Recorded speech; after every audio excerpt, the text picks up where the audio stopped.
nagaan koo siif haa ta'u bareeddu onnee fuute. Akkaan si jaaladhu sanaaf hubattee qaamaaf qalbii tokko gurtee na hiitata biraalleen argu yaada jaalalaatiin ofin na fanniftee guyyaa si argerraa jaalalaan hidhamee bilbilli yaadaalleen kophaa nabbaname. Ani nagayaan siif hawwa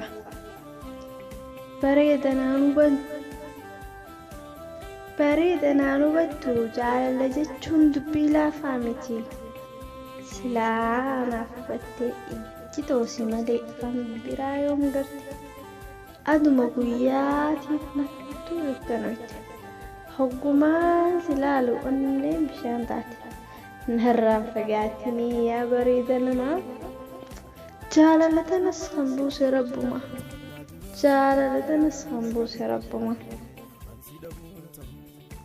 Sirraa hin fagaatu atiis naaf daddo hagaan si harkattee afaan kee dungallu yoo bareedinaa addummaa samii takka teetiitu dhiiroon uumamti yoggumaa si laale qalbiin nama garti ashee guyyaa tokko nuufis ni bariiti.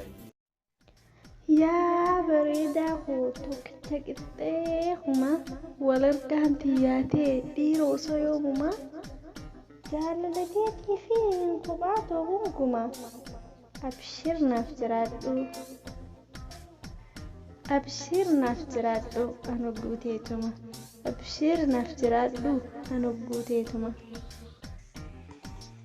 Yaa fayyootoo loosha irkootuma jaalalateetiifiin qaamni qoona dhuma meena as dhiyaadhu hin taayin halaala attummaan naabani balbala jaalala baga walii galle qashxiitoo magaalle an takkaa duraanu barsiiniin madaale akka yaada kiyyaa silaa alaa galle akkas walcinquun kun barnuun hin malle. Abshir alaa gallaa silaa akkas tahee bareedduu na tola lameen wal jaalatee bar walumaan tola.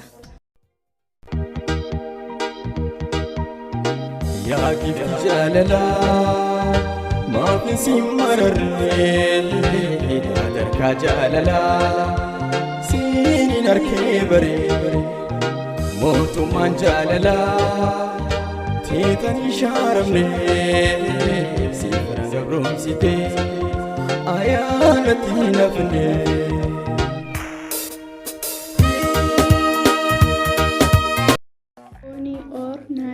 Like, share, subscribe godhuudhaan nu gargaara. Like, share, subscribe godhuudhaan nu gargaara.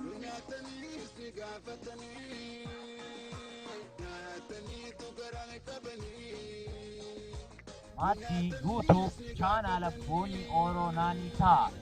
Akka dafee wanti nuti gadiin isin bira geessu mallattoo gubbaa san kan bira fakkaatu san tuqa. Like, share godhuun nu gargaara.